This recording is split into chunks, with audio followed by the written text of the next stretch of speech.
చప్పట్లు కొడదామా?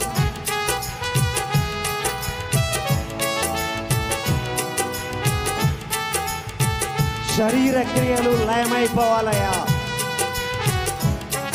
మేమందరము మీ వలె పరిశుద్ధులము, మీ వలె సంపూర్ణం కావాలయ్యా. మాకు సహాయం చేయండి.